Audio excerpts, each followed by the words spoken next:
Meus irmãos, eu quero convidá-los para que possamos abrir as nossas Bíblias no Salmo 27. Nós, na semana passada, tratamos neste texto sobre o convite à confiança inabalável em Deus. E vamos continuar a partir do verso 7, nessa noite, até o final, verso de número 14. Salmo 27. Salmo 27, verso 7 ao verso de número 14. A princípio é estranho poder acompanhar uma declaração tão firme de uma convicção, de uma segurança, e o verso número 7, abruptamente o salmista parece mudar o enredo. E não é que, de alguma forma, aquela confiança foi embora, mas a base dessa confiança, ela se torna agora o motivo do seu clamor, ou da súplica pela ajuda. E é isso que o salmista está fazendo. Nós vamos ver isso de forma muito especial. Não há nenhuma contradição entre aquilo que ele crê, a confiança que ele tem no coração dele, e agora ele está mostrando o palco onde isso acontece, nas angústias da vida. A vida exercida pela fé, ela nos leva a esse momento em que nós cremos, nós temos certezas, nós temos pilares da fé que não são removidos de nós, mas também nós buscamos o socorro. E é um belíssimo salmo que eu quero compartilhar com os amados irmãos nessa noite, e que seja acolhido em seu coração e ao meu coração como uma fortaleza, algo que possa nos ajudar a caminhar seguros até o dia final. Salmo 27, 7 a 14 diz assim: Ouve, Senhor, a minha voz, eu clamo, tem compaixão de mim, responde-me. Ao meu coração me ocorre, busquem a minha presença. Buscarei, pois, Senhor, a tua presença. Não me escondas, Senhor, a tua face, nem rejeites com ira o teu servo. Tu és o meu auxílio. Não me deixes, nem me abandones, ó Deus da minha salvação. Porque se o meu pai e a minha mãe me abandonarem, o Senhor me acolherá. Ensina-me, Senhor, o teu caminho e guia-me por vereda plana, por causa dos meus inimigos. Não me entregues à vontade dos meus adversários, pois contra mim se levantam falsas testemunhas e os que só respiram crueldade. Eu creio que verei a bondade do Senhor na terra dos viventes. Isso aqui é um detalhe muito importante nesse salmo. Ele não está dizendo na terra dos mortos, né? Ele está falando de uma realidade pós-túmulo, eterna, infindável, maior do que ele. Ele está falando de uma segurança do qual todos nós que aqui estamos precisamos ter. A vida além dessa vida. Ele diz: ó Deus,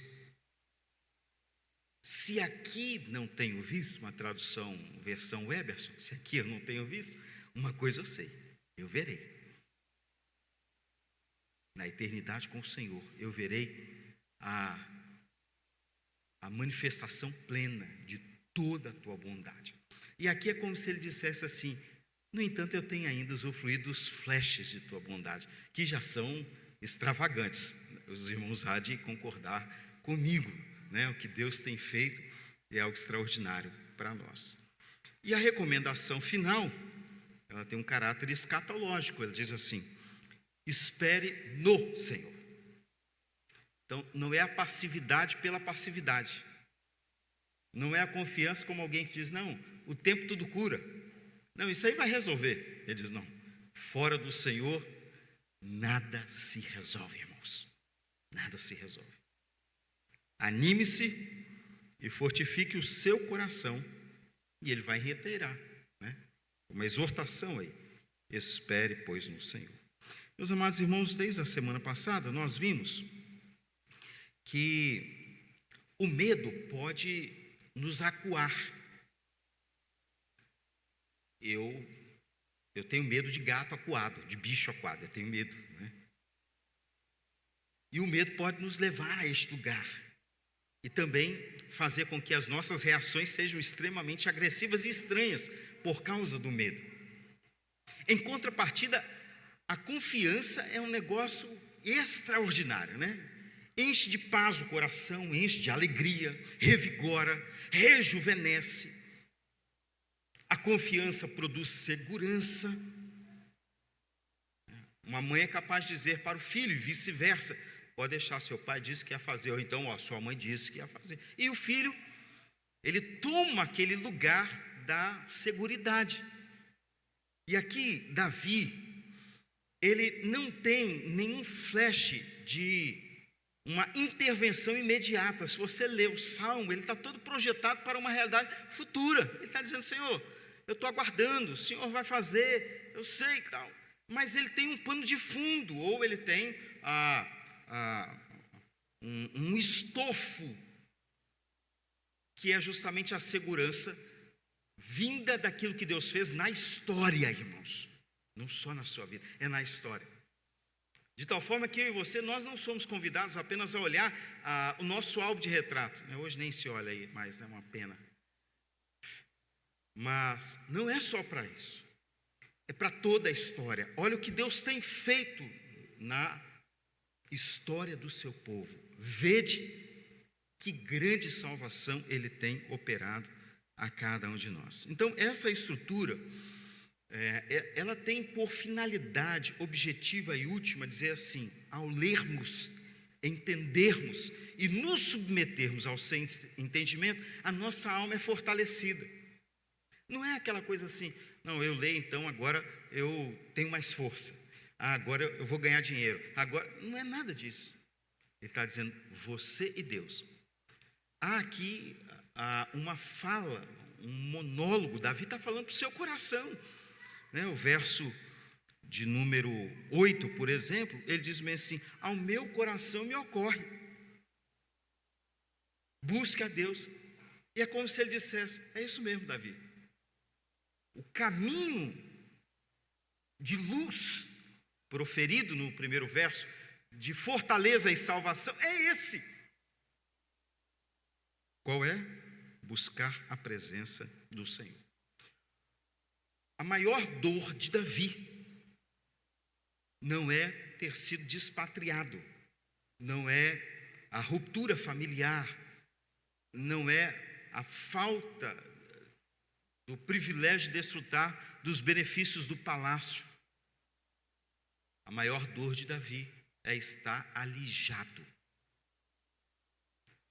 do privilégio de estar no templo, ou no tabernáculo, né? Melhor dizendo, onde o exercício de adoração a Deus era oferecido. E o rei se beneficiava disso. E ele diz: ó Senhor, não me escondas a tua face, não rejeites com ira o teu servo. Tu és o meu auxílio, não me deixes nem me abandones, ó Deus da minha salvação.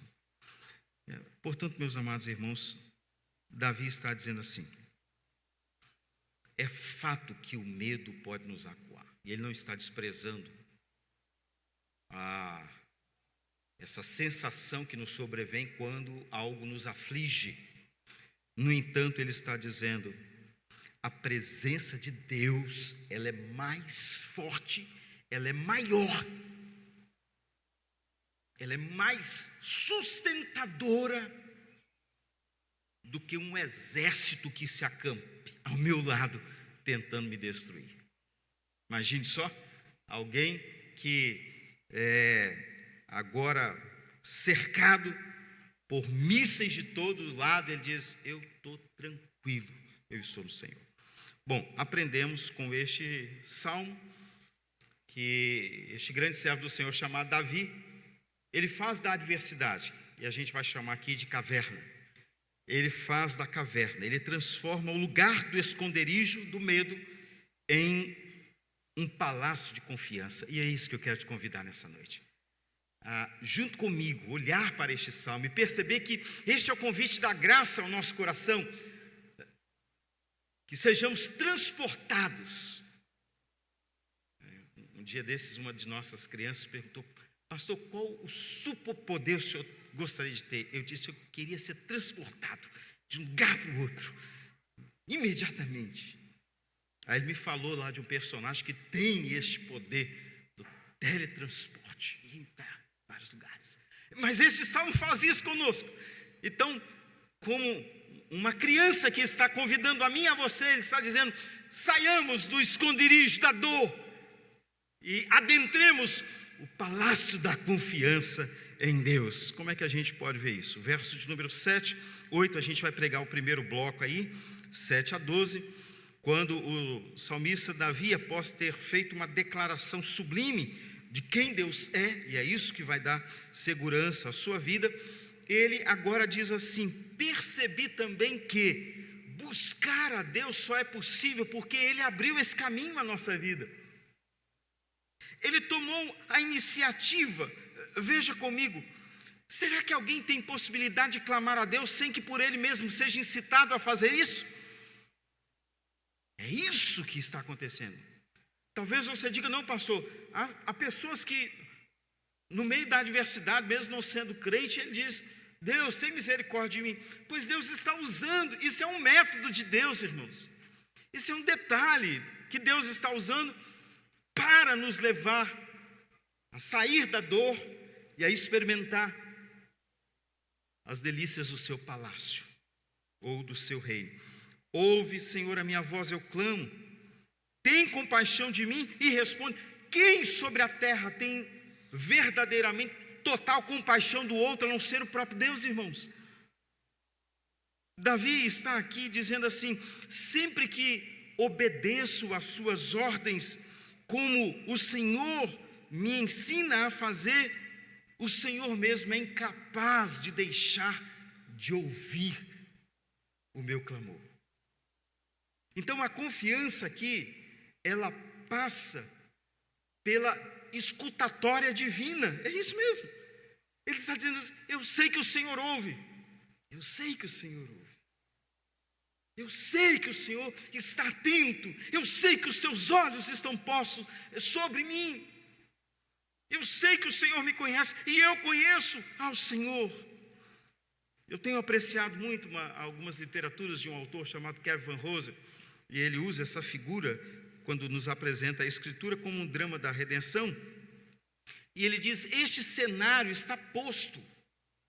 Que cenário é este? Onde cada um de nós, quanto indivíduo, nós participamos dessa narrativa divina que tem o propósito de revelar o Evangelho Salvador ao mundo, o Evangelho que traz cura, o Evangelho que transforma, o Evangelho que cura, o Evangelho que muda as estruturas de todo indivíduo. E Davi aqui, ele está dizendo: olha, o meu coração, ele sabe que há uma boa nova. Qual é a boa nova? A presença do Senhor, como os olhos fitos da Sofia em mim agora.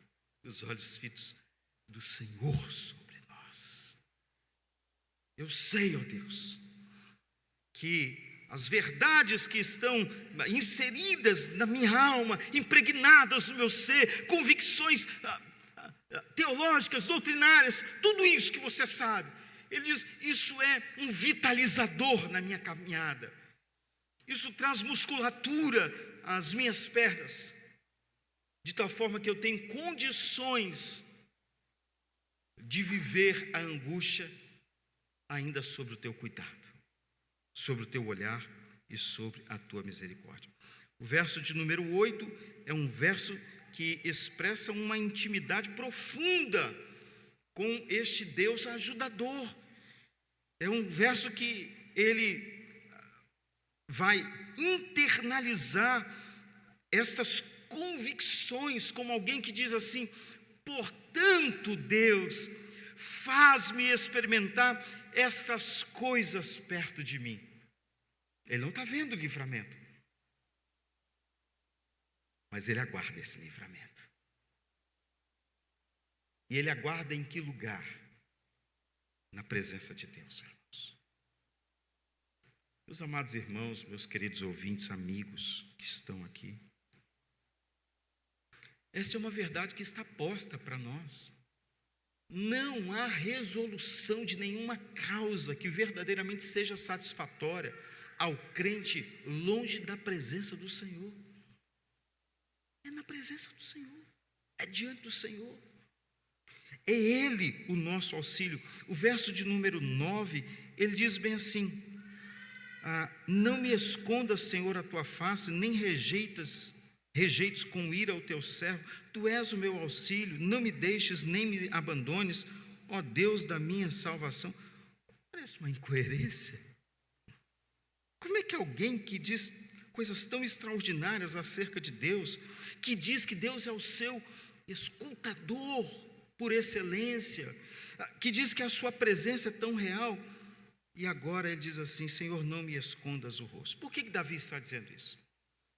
É simples, e nós sabemos muito bem, por causa dos atributos, especificamente da santidade de Deus, da pureza de Deus, do caráter de Deus, da justiça de Deus. Porque Deus esconderia o seu olhar sobre a vida deste que o clama de seu próprio servo? Irmão, só tem uma resposta: por causa dos seus pecados, diz o profeta Isaías, porque os nossos pecados fazem separação entre nós e o nosso Deus. Então Davi diz bem assim: Senhor, não me escondas o rosto. A ideia, o sentido, irmãos, não é o texto. Estou tentando ser aqui o mais fiel possível ao texto, dentro do meu pouco conhecimento que tenho, mas ele está como dizendo assim: ser o meu auxílio quando eu errar contra ti, ó Deus.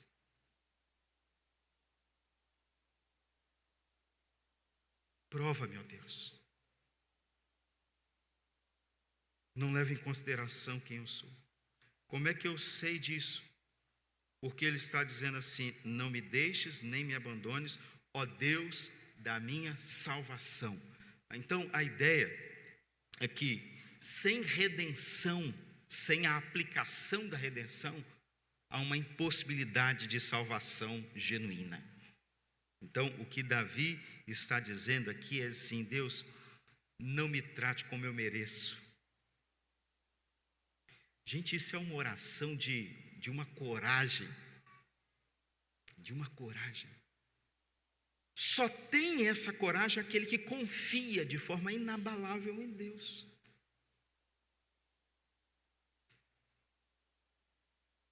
É talvez aquela ação medicinal que está requerendo uma intervenção, e quem está conduzindo o processo diz: olha, vai doer um pouquinho, mas vai curar. Espera aí que nós vamos resolver isso aqui. E bisturi no moço. Então vamos resolver isso também. Davi está dizendo isso, irmãos. Eu confio tanto no Senhor, que se aprouver ao Senhor, dentro da tua vontade, do teu querer, do teu entendimento, passar o bisturi para curar-me, faça isso, ó Deus.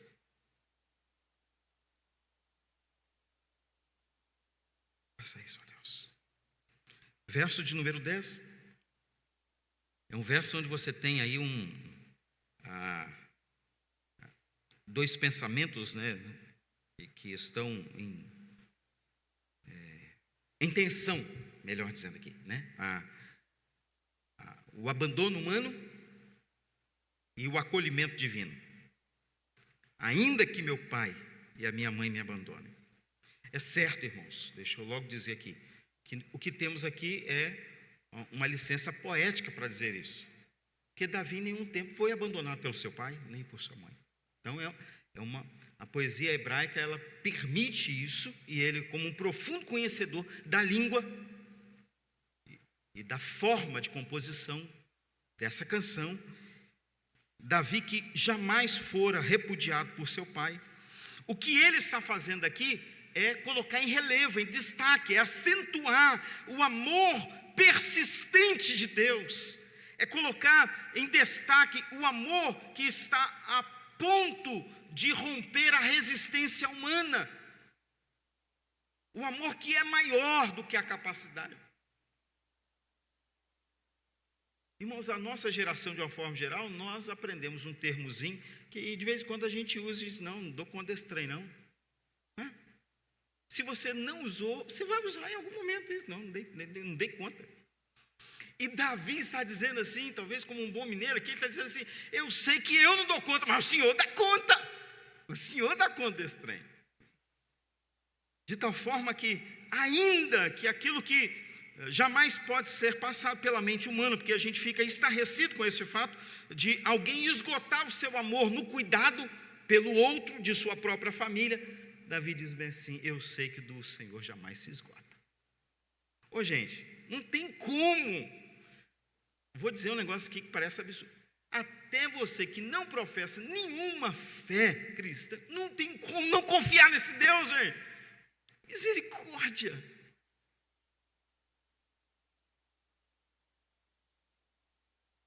Há um autor que ele diz bem assim, que Davi aqui está dizendo bem assim: eu sei que a sua misericórdia me acolherá. O Senhor não pode fazer diferente. O que Deus não pode fazer diferente? Amar aqueles a quem Ele escolheu. É imutável isso em Deus. É inesgotável isso em Deus. Ele não pode deixar de amar. A partir do verso número 11 e 12, Davi diz que há duas formas de tratamento aí. A primeira delas, verso número 11, ele fala assim: ensina-me, Senhor, o teu caminho e guia-me por vereda plana por causa dos meus inimigos. A figura que está colocada para nosso entendimento aqui é de um peregrino que quanto mais anda, mais resistência ele tem. E é assim mesmo, né? A sua musculatura, ela é treinada. Nosso irmão Jean, que professor nosso aqui, catedrático, poderia estar pregando isso aqui, pode usar isso. Ensina-me o teu caminho, a resistência, ser guiado por lugares aonde não seja ele colocado em risco de morte. Não existe perigo de vida, né? É um absurdo, existe o risco de morte. Ele está dizendo assim: guia-me por vereda plana, por retidão, por progresso moral, que eu não use as armas dessa milícia. Paulo vai pregar isso, irmãos. As armas dessa milícia, elas são carnais.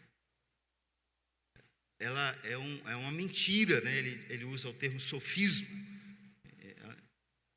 Então, todo esse arsenal ele vai dar em nada. Verso número 12, ele vai dizer assim: não me entregue à vontade dos meus adversários.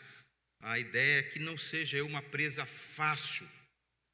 Não seja eu uma presa fácil.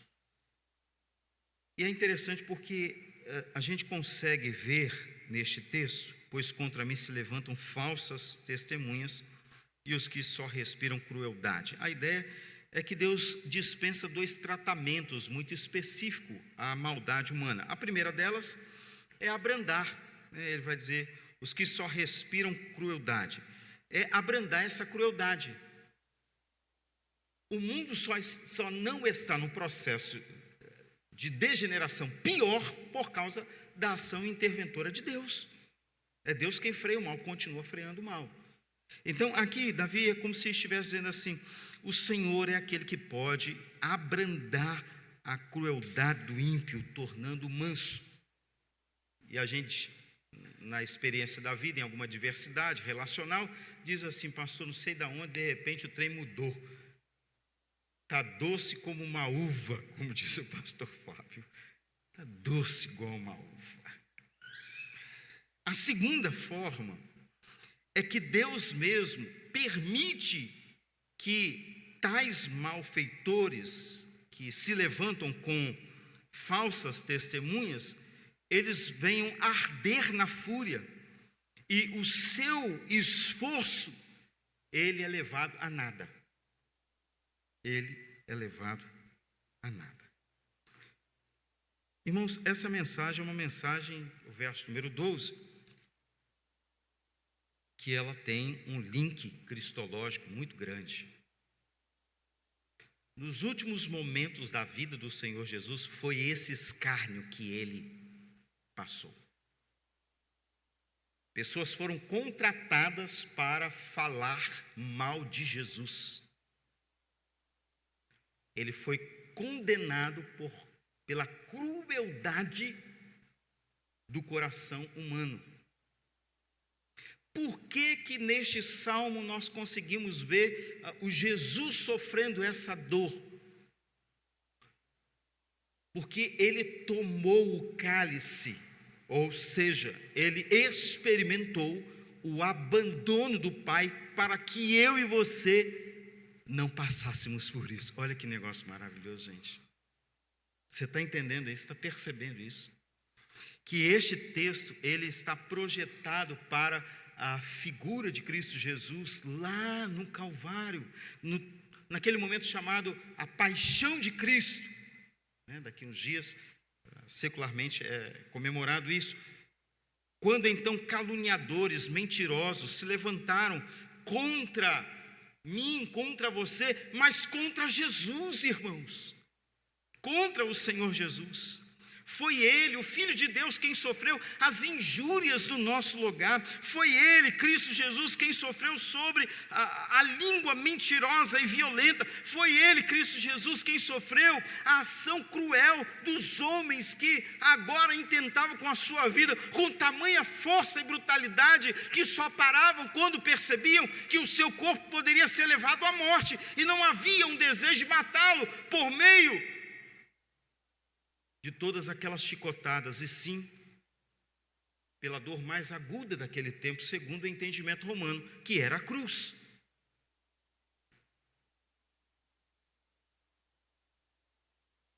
Essa oração é um modelo de conforto à igreja. Quando nós nos encontrarmos neste mesmo cenário, não nos esqueçamos do que Cristo fez por nós. Ele se submeteu, ele foi entregue à vontade dos seus adversários, ele foi entregue a falsas testemunhas, ele foi entregue àqueles que respiravam crueldade, de tal forma que o seu rosto foi objeto do escárnio, de um cuspe e de tapas e de bofetadas, por amor a mim e a você. Como não confiar neste Deus, meus amados? Como não nos alegrarmos neste Deus? Como não celebrarmos este Deus? Como não tributarmos a honra, a glória e o louvor a este Deus?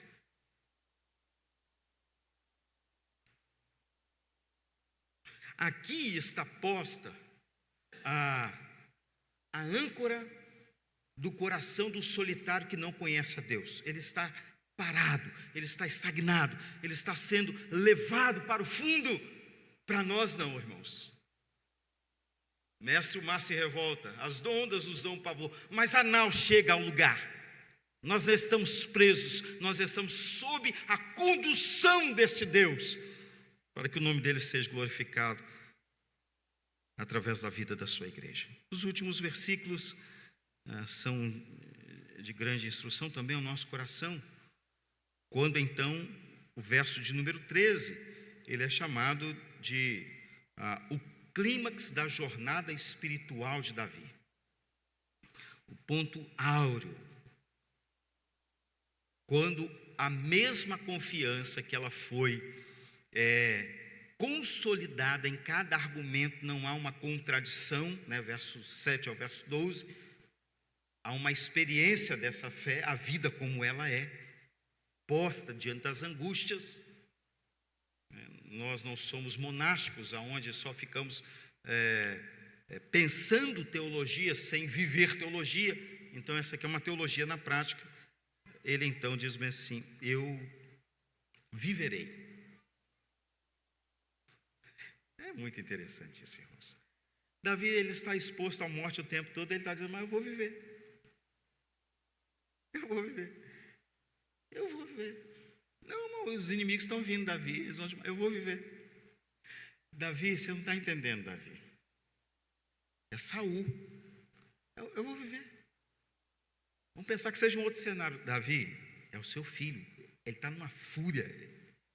Ele está muito aborrecido. Ele não esqueceu nada do que ele passou. Ele vai acabar com você. Gente, eu vou viver. Eu vou viver. Eu creio que verei a bondade do Senhor. Toda esperança ela é vã sem a certeza da salvação em Deus, irmãos. E você que está aqui. Não é esperar por esperar. É esperança em quem está posta a confiança e o arrimo da sua alma.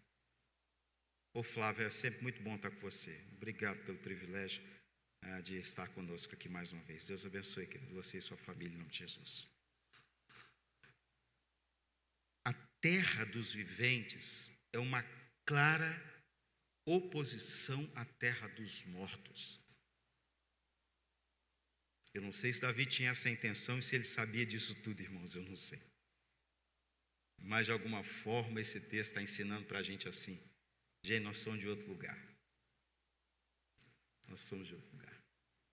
Não é vaidade não, viu? Muito pelo contrário. É um reconhecimento de que não há nenhum mérito em nós para estarmos neste lugar. Salmo 52 vai dizer isso, Salmo 116 vai dizer isso, Isaías 38, verso 11 vai dizer a mesma coisa. Todos nós devemos esperar. E essa espera é a expectativa de que o livramento final virá. Talvez ele não seja o livramento circunstancial ou uma mudança do quadro naquele momento. Mas ele diz, o livramento final virá. O verso de número 14, ele é muito simples, mas profundo ao mesmo tempo. Ele está dizendo para nós assim, Deus nos basta. Deus nos basta. Deus é tudo. Veja comigo o verso 14. Espere no Senhor, anime-se e fortifique-se o seu coração. Espera, pois, no Senhor. Não é uma passividade irracional ou de um conformismo com algo que incomoda, dizendo, não tem jeito, né? Eu casei com ele, eu tenho que ficar agora até o final. Comeu a carne, rói o osso. É isso. Não tem jeito, morreu. Não tem jeito, é isso. Não é isso, irmãos. O texto está colocando diante de nós que há um livramento final acima de qualquer anseio de livramento circunstancial que venhamos a experimentar.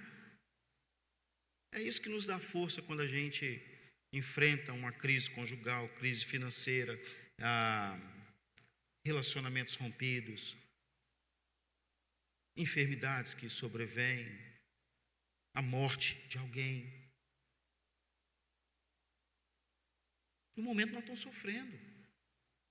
E Davi está dizendo, contudo, Deus é meu tudo. Ele me basta. Eu quero encerrar com 3 aplicações para o nosso coração. Primeira delas, para aqueles que estão aqui neste lugar em pânico, para aqueles que estão aqui neste lugar vivenciando uma crise de ansiedade ou com medo que o tenha arrastado.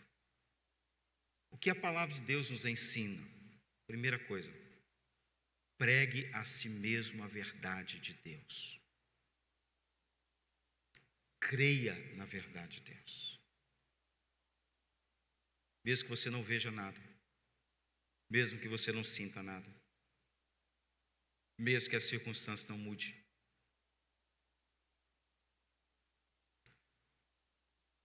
Pregue a si mesmo. Não apenas escute a si mesmo. Ouça a voz de Deus falando à sua alma. Falando o quê? O Senhor é a minha luz e a minha salvação. De quem terei medo? O Senhor é a fortaleza da minha vida. De quem temerei? Aos que estão atravessando o vale da sombra da morte, a razão do seu medo pode ser real, mas a razão da sua confiança é maior do que aquilo que você está vivendo. A razão da sua confiança. Segunda aplicação. Aos solitários, aos que se sentem sozinhos, aos que se sentem desamparados e não sabem o que fazer, a palavra de Deus nos ensina: clame a Deus. Verso número 7. Ouve, Senhor, a minha voz. Eu clamo. Eu clamo. Sabe qual é o problema que muitos de nós atravessamos? É que nós ouvimos os outros, nós ouvimos a nossa voz, nós cremos em mudanças, e às vezes tem mudanças que elas são de caráter patológicos, elas não vão mudar. Não vão mudar, irmãos. É um quadro momentâneo de uma aparente transformação que daqui a pouquinho a máscara ela cai. Quem vai dizer isso é John Frame. E ele diz bem assim: a verdade normativa de Deus deve encontrar-se com a realidade existencial de nossa alma. O que ele está fazendo? Ele está juntando os dois polos em um só lugar. Ele está dizendo: o que eu sei acerca de Deus não pode ser um arrazoado, racional só. Ele tem que habitar aqui, ó. É nesse campo. E ele traz isso de forma muito clara. Clame. Deus não se ofende com os seus clamores. Ele lhe ouve. E Davi chega a dizer assim: se porventura, todavia, entretanto, houvesse alguma possibilidade de um filho ser desamparado, eu sei quem me acolhe. Percebe? O texto está dizendo assim: você nunca está sozinho. Você nunca está sozinho. Em último lugar, aos impacientes. Aqueles que, como o salmista diz, até quando, Senhor? E que não é pecado. Mas essa impaciência, ela vai se tornando agora uma ferida, abrindo o seu coração e te expondo à incredulidade. Não é um até quando que diz assim, eu sei que ele vem. É o até quando que diz demorar demais.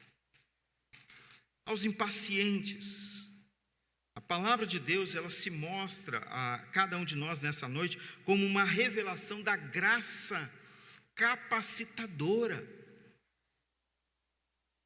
Ele não fala apenas de um condicionamento físico, mental. Ele fala do lugar, irmãos. Espere no Senhor. Espere no Senhor. Espere no Senhor. Espere no Senhor a conversão do seu filho. Espere no Senhor a volta de um cônjuge ao Senhor Jesus. Espere no Senhor a mudança, a transformação genuína de um indivíduo. Espere no Senhor. O texto diz: anime-se nele, revigore o seu coração. Deus não é Deus de inércia. Deus continua trabalhando. Na verdade, Ele nunca parou. Confiar que Deus está agindo mesmo quando eu e você não estamos vendo, nem sentindo. Irmãos, é absurdamente desafiador isso para nós. Porque ele vai encerrar dizendo assim: sabe aonde você é fortalecido? Esperando. Porque você não é Deus, nem eu sou Deus, eu não posso fazer. Eu não posso fazer. Portanto, eu rogo, meus amados irmãos, que este salmo, ele seja para nós, nessa noite, um convite a sairmos da caverna do medo e habitarmos o palácio da provisão de Deus. Eu espero em Cristo Jesus que o anseio pela obra vicária de Cristo, ela seja a segurança da nossa vida. Davi confiava num sacerdócio temporário, não é verdade? Nós não. É por isso que nós podemos orar ousadamente, porque Ele passou por todas estas coisas sem pecar. O Evangelho de João, capítulo 8, verso número 12, ele vai nos dizer que a luz da afirmação de Davi é Jesus. Ele é a luz que ilumina todo o mundo. Todo o mundo. Irmãos, Davi buscava uma tenda. O apóstolo João diz que nós encontramos o tabernáculo encarnado entre nós. E o Verbo se fez carne e habitou entre nós, cheio de graça e de bondade. E este tabernáculo, ele diz para nós assim nessa noite: a todos quantos o receberem, ou a mim me receberem, lhe dareis a honra, o privilégio, a alegria, a exultação de serem feitos, o quê? Filhos de Deus. Olha que coisa maravilhosa. O Salmo volta para a mesma realidade do Pai que não abandona a sua igreja. Que Deus assim nos abençoe. O ponto central deste salmo não é Davi, irmãos. O ponto central desse salmo não é Davi.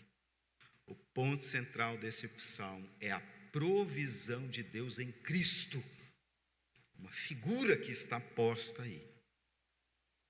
Davi confiava nessa intervenção de Deus. Nós confiamos naquele que se fez intervenção em nosso lugar, Jesus Cristo, a obra consumada. Seja Deus magnificado na sua vida. Não tenha medo. Em frente, coragem, força, avance, meus amados irmãos. Não tema a caverna. Declare sua confiança no Senhor e veja cumprido em Cristo Jesus, na sua vida, cada um dos propósitos salvíficos de Deus para a glória do grande Deus. Amém? Vamos orar ao nosso Deus? Pai Santo, querido e amado, obrigado por este presente do Senhor à nossa vida, que é este salmo. As palavras do Senhor manifestam a nós, encorajando o nosso coração. O Senhor, em sua própria palavra, diz que o perfeito amor lança fora todo medo. E em nome de Jesus eu suplico nessa noite, se há entre nós alguém, ó Deus, que tem sido varrido, açoitado pelos medos das aflições do futuro, o medo das más notícias, eu rogo a Deus como pastor sobre a vida deles, e o Senhor Jesus como o supremo pastor sobre as suas vidas,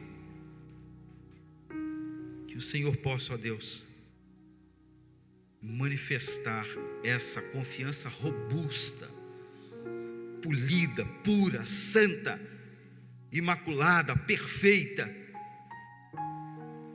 que nos encoraja na jornada até o dia final. Muito obrigado por essa igreja, por cada pessoa que adentrou este lugar.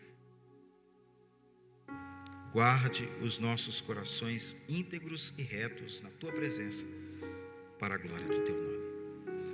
Rogamos, igreja, que a graça de Cristo Jesus, que tem se revelado a nós, os quais não merecem absolutamente nada de bom de sua parte, a não ser a condenação eterna, mas Ele mudou esse veredito. Que esta graça redentora seja sobre a vida de cada um de nós que aqui estamos. Que sejamos guiados por veredas planas, que o nosso coração seja desviado do egoísmo, da soberba, da vaidade, do orgulho, da prepotência, da vaidade vã, do pecado, da queda. do caminho do homem mau, da mulher que acena com os lábios e na sua licenciosidade leva o homem ao fracasso e ao pecado contra o Senhor. Que a presença fortalecedora desse Deus, a quem nós clamamos e invocamos neste lugar, seja com cada um de nós pela mediação do Teu Espírito que em nós habita, Senhor. Que o Teu Espírito que nos conduz a caminhos que glorificam o Teu nome, a pastos verdejantes, a águas que refrigeram a nossa alma. Teu Espírito que nos santifica, seja sobre o Teu povo. Faça resplandecer o Teu rosto sobre nós e nos abençoe em nome de Jesus. Amém, Senhor. Deus abençoe a cada um dos irmãos, amigos e visitantes. Nós estaremos à porta cumprimentando a igreja.